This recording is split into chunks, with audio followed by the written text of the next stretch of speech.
Bismillahirrahmanirrahim. Assalamualaikum warahmatullahi wabarakatuh. Waalaikumsalam warahmatullahi wabarakatuh. Para pemirsa dan sahabat beriman dimanapun berada, alhamdulillah kita berjumpa lagi di Ustadz Danu Official Channel. Semoga kita selalu dalam lindungan Allah Subhanahu wa Ta'ala. Amin ya rabbal alamin. Di video kali ini, seperti biasa, kita akan ngaji lagi bersama guru kita semua, Pak Ustadz Danu. Assalamualaikum Pak Ustadz. Waalaikumsalam warahmatullahi wabarakatuh. Dan saya juga sudah didampingi oleh sahabat saya yang selalu setia mendampingi saya, Bang Jainuddin. Assalamualaikum Bang J. Waalaikumsalam Pak Tung. Alhamdulillah. Nah, para pemirsa dan sahabat beriman dimanapun berada, kajian kami kali ini tentang kebahagiaan dunia dan akhirat. Nah, itu Ji. Kan banyak tuh sering berdoa. Pak Ustadz kan sering kita berdoa, kebanyakan orang muslim berdoa, berikanlah kebahagiaan di dunia dan di akhirat. Nah, ini kami mohon penjelasan dari kata-kata itu. Yang dimaksud dengan bahagia dunia ini, apakah kalau kita sudah banyak harta, banyak, ya toh? Terus di sini banyak harta, nanti di akhirat ya ikut banyak juga, itu apa seperti itu, Pak Ustadz? Mohon penjelasan ini Pak Ustadz. Iya. Bismillahirrahmanirrahim. Assalamualaikum warahmatullahi wabarakatuh. Waalaikumsalam warahmatullahi wabarakatuh. Amin ya rabbal alamin. Alhamdulillah. Jadi doa ini termasuk doa sapu jagat. Iya, populernya doa sapu jagat. Itu doa sapu jagat. Rabbana atina fid dunya hasanah wa fil akhirati hasanah wa qina adzabannar. Jadi yang dimaksud kita itu memohon, dan itu dituntunkan dalam Quran itu memohon, ya Allah berikanlah kami kebahagiaan dunia dan kebahagiaan akhirat. Nah, maksud kebahagiaan dunia ini bukan berarti kayak orang yang selalu dicari itu harta. Iya. Jadi banyak sekali orang muslim itu bahagia dunia itu harta. Identiknya begitu Pak Ustadz. Identik. Padahal yang disuruh oleh Allah Ta'ala itu adalah bukan banyak harta, tetapi adalah ikhtiarnya. Nah, ikhtiar ini nanti kalau memang orang itu dilihat oleh Allah Ta'ala itu mampu, ya dia akan dilebihkan hartanya. Mampu dalam hal apa, Ustaz? Imannya. Oh, iman. Ya. Tapi yang non muslim gimana? Makanya di sini yang harus kita ketahui adalah kalau kita membahas tentang Islam, mampu tentang imannya. Kan ada juga orang Islam yang hartanya banyak juga imannya enggak kan gitu ya. Jadi harta ini adalah dunia. Padahal kita itu disuruh oleh Allah Ta'ala itu tidak mengejar dunia. Bukan ikhtiar loh ya, mengejar dunia itu malah harta yang banyak inilah yang dicari. Kalau ikhtiarnya monggo, semua orang itu disuruh, khususnya orang-orang Islam disuruh berikhtiar, karena sudah dijelaskan faida qutiyatis sholatu fantasiru fil ard wabtagu min fadlillah. Jadi kita harus tahu bahwa yang dianjurkan oleh Allah Ta'ala itu pada saat kita itu selesai sholat, yang maksudnya mengerjakan ibadah, kita bertebaran di muka bumi untuk mencari fadilah Allah, untuk mencari rizki-rizki Allah di muka bumi. Nah itu mencari istilahnya.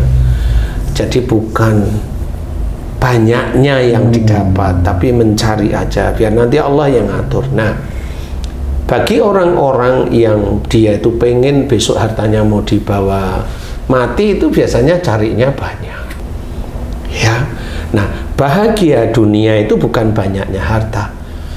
Semua orang, walaupun dia itu dirut, walaupun dia itu direksi, walaupun dia GM, walaupun dia kapro, walaupun dia mulus ya, kemudian orang lain, orang biasa, wira swasta, atau orang yang di bawah standar, teman-teman kita, saudara-saudara kita, nyon sewu, mohon maaf, yang umpamanya dia baru diizinkan oleh Allah Ta'ala, baru bisa punya untuk narik becak umpamanya, atau dia jualan keliling.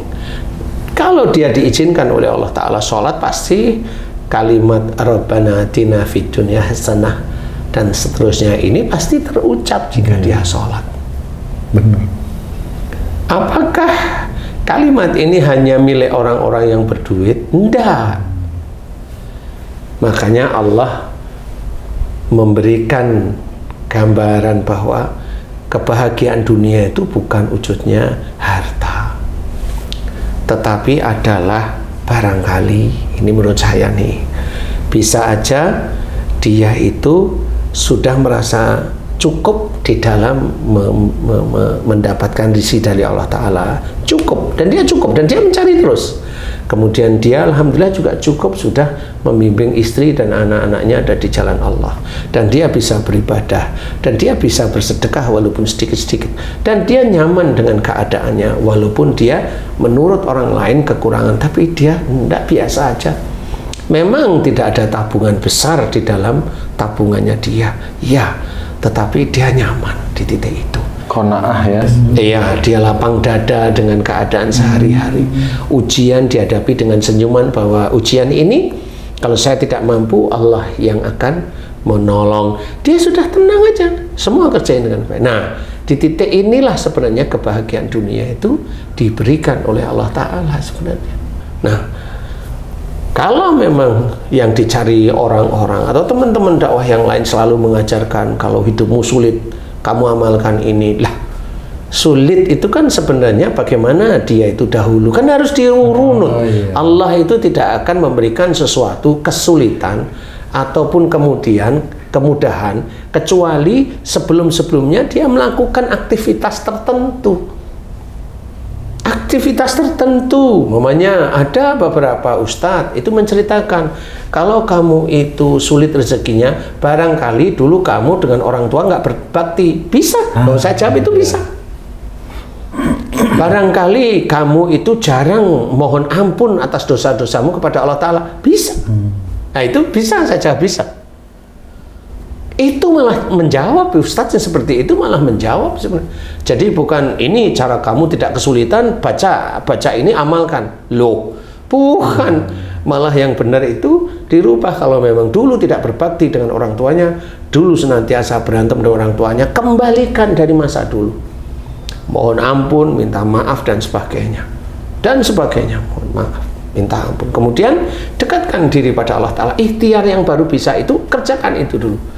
Kalau memang nanti Allah itu sudah waktunya akan memberi, nanti di titik itu pada waktu ikhtiarnya itu kemudian hanya mendapatkan segitu, bisa aja nanti diganti oleh Allah Ta'ala dengan cara-cara yang lain yang dilihat bahwa oh orang ini memang istiqomah dia di dalam ibadah, digantilah dia pekerjaannya dengan cara bagaimana, cara Allah, walaupun dia itu menyerahkan pada Allah Ta'ala. Bisa aja diganti, kemudian dia juga bekerja, kemudian mulai rezeki-rezekinya ditambah oleh Allah Ta'ala. Begitulah cara Allah. Jadi tidak dipaksa dengan bacaan ini, bacaan itu. Enggak. Itu kalau memang mau dicoba, boleh dicoba. Tapi jangan asal cerita. Jadi coba dulu lah baca itu, bener nggak dapat. Kan gitu. Buktikan dulu. Buktikan dulu, gitu loh. Jadi bukan asal membaca. Karena Allah itu akan mengabulkan doa. Dijelaskan dalam surat Asy-Syura ayat 26 itu, wa yastajibul ladzina amanu wa amilus sholihat, dan Allah akan mengabulkan doa orang yang beriman, imannya kuat dan senantiasa mengerjakan amal soleh. Kan udah jelas di situ. Berarti Allah itu yang dilihat imannya dan amal solehnya, bukan bacaannya sebenarnya. Itu sudah jelas itu, apapun bentuknya. Nah, inilah yang harus kita ketahui, bahwa yang harus kita kerjakan itu adalah bagaimana kita itu bisa dianggap soleh oleh Allah Ta'ala, bukan soleh di mata manusia. Kalau di mata manusia bisa menipu semuanya, tapi kalau soleh di mata Allah Ta'ala itu memang sulit, tapi ayo kita kerjakan ya. Kenikmatan dunia itu bukan dari titik harta. Jadi kebahagiaan dunia itu tidak bisa dinilai dengan harta. Benar. Kebahagiaan dunia itu adalah kita insya Allah mampu mengerjakan ibadah, mampu mengerjakan persoalan hidup, baik dengan keluarga kita, baik dengan tetangga atau siapapun itu, dengan ikhlas kepada Allah Ta'ala. Itu bahagia yang kita tidak bisa menilai sendiri. Benar. Bahagia itu bukan kita yang menilai, Allah sebenarnya. Bahagia itu Haknya Allah yang bisa menjawab. Sama soleh itu Allah yang bisa menjawab soleh. Bahagia, makanya kalau ada orang minum kopi itu bahagia, tapi kan ini kan baru minum aja sebenarnya. Kan gitu ya. Nah, kebahagiaan dunia dan kebahagiaan akhirat ini, itu menurut saya itu adalah bahasa langit kalau saya. Bahasa langit itu hanya Allah yang tahu. Karena kalau kita bilang, saya ditanya, Ustadz bahagia dengan istri, biasa aja, saya nggak bisa bilang bahagia. Ya nggak bisa. Alhamdulillah istri saya nurut, itu aja. Kan nggak bisa dibilang bahagia. Karena bahagia ukurannya apa? Langit itu ya. Kan nurut aja nggak bisa. Ya. Kan gitu. Kalau kebahagiaan dengan bangga terus, itu juga beda. Beda ya Pak Ustadz ya. Bahagia itu ya orang-orang pejabat itu bahagia. Kan gitu, yang umpamanya apa yang diinginkan, gitu ya. Jabatan ini dia dapatkan, bahagia dia menurut dia. Tapi menurut Allah kan bukan itu. Bahagia, ya Allah berikan saya kebahagiaan dunia dan kebahagiaan akhirat, itu kan Allah yang nanti memberikan. Jadi hatimu akan dirubah, kamu akan senantiasa diberi hidayah terus menerus, dan dari hidayah itu kamu kerjakan hidayah petunjuk, baik dari yang di kamu maupun di lingkungan, itu kamu harus bisa mengetahui bahwa itu petunjuk dari Allah Ta'ala. Wong kamu sendiri umpamanya itu atau haji nih, ada tamu nih, tamu ngajak ngobrol nih, tamu itu kamu panggil nih, diundang maksudnya. Ngobrol nih, kamu mainan HP itu nggak sopan sudah. Hubungannya dengan kebahagiaannya gimana itu? Gimana kamu bisa dikatakan kamu itu nanti diberi kebahagiaan oleh Allah Ta'ala kalau kamu sama orang yang kamu undang aja nggak hormat? Kan seperti itu. Kebahagiaan itu bukan duniawi, tapi adalah qanaah, benar, keikhlasan di dalam melakukan sesuatu. Ada ujian dikerjain, nggak bisa serahkan sama Allah Ta'ala. Ada ujian lagi, coba dikerjain, bisa tetap berhasil karena Allah, bisa berhasil ini karena Allah, bisa berhasil ini karena Allah. Nah, titik itulah, itu nanti Allah yang akan mencatat, sehingga kita diberi oleh Allah Ta'ala rasa seperti keikhlasan di dalam mengerjakan semua urusan-urusan duniawi itu ya duniawi biasa, maupun urusan-urusan akhirat, ya sholat kita, ya puasa kita. Akhirat apa? Perilaku kita jadikan patokan. Kalau memang sudah ngomong baik nggak didengerin, biarin, padahal nggak didengerin, dia yang minta petunjuk, minta nasihat, nggak didengerin, ya nggak usah marah, ya beginilah ujian yang harus dihadapi. Seperti itu. Nah, kebahagiaan dunia ini adalah bahasa langit kalau menurut saya. Jadi hanya Allah yang tahu dia merasa bahagia pada saat di dunia itu. Jadi bukan persoalan uang yang banyak, tetapi dia paham bahwa alhamdulillah uang yang saya cari insya Allah bukan uang yang haram, kan gitu ya. Alhamdulillah istri saya juga nurut, kan gitu ya. Alhamdulillah anak-anak saya nurut sama orang tua. Alhamdulillah, banyak alhamdulillah yang itu disyukuri terus menerus. Rasa syukur ini juga sebenarnya kebahagiaan yang kita tidak pernah tahu. Betul. Rasa syukur setiap saatnya.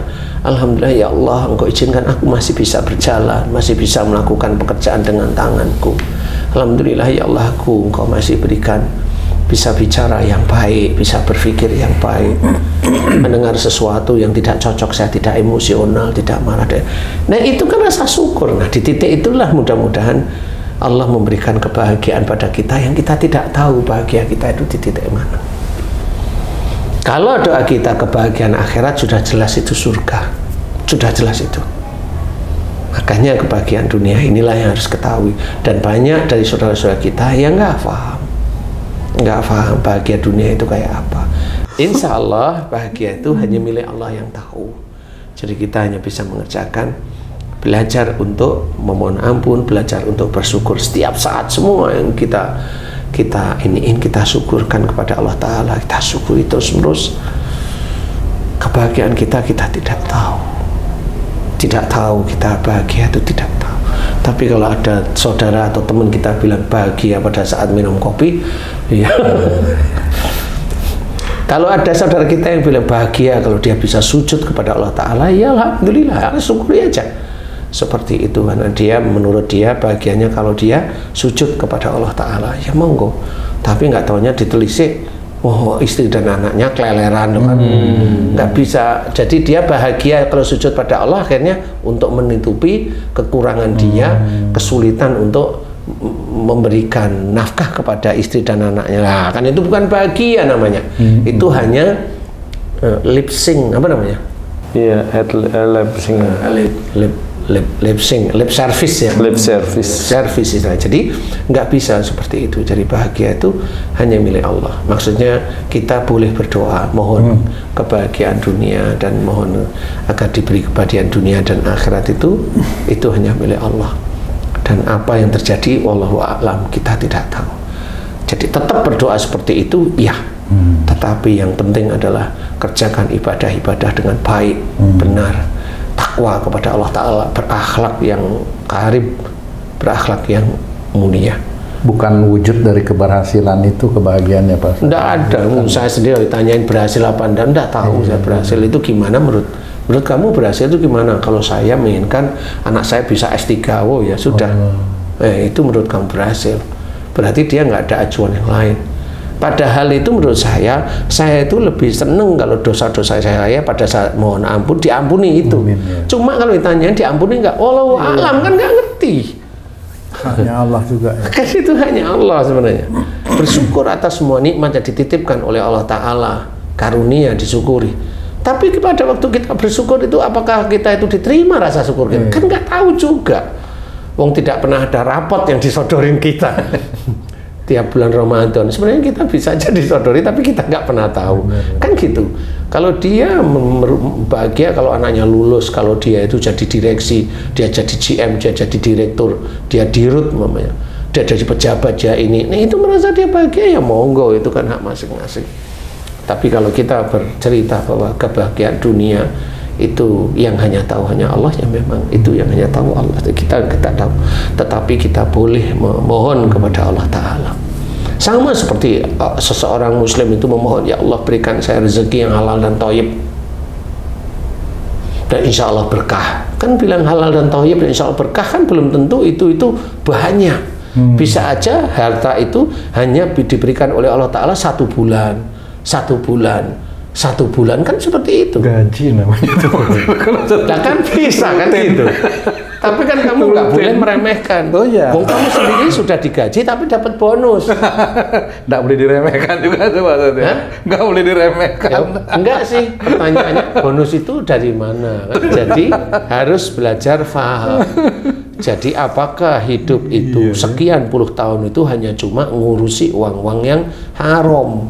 Makanya apakah itu bahagia? Bahagia itu dengan naik mobil Alphard gitu? Enggak. Bahagia itu naik Land Cruiser gitu? Enggak.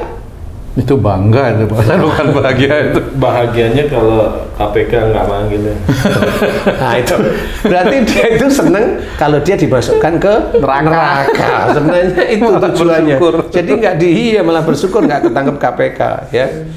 Jadi intinya adalah tetap berdoa, memohon kepada Allah Ta'ala agar diberi kebahagiaan dunia dan akhirat, boleh, dan itu harus kita mohonkan kepada Allah Ta'ala karena kita adalah hamba Allah, boleh. Tapi yang jelas kuatkan iman, takwa pada Allah Ta'ala, kerjakan tauhid dengan baik dan benar.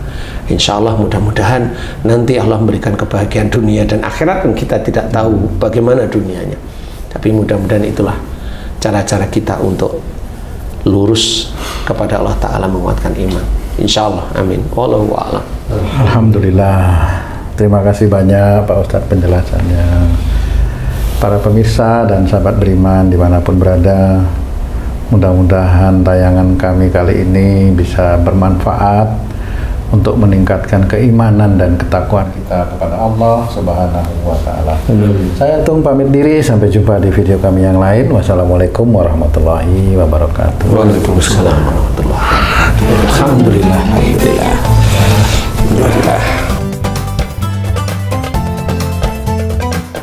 Bismillah.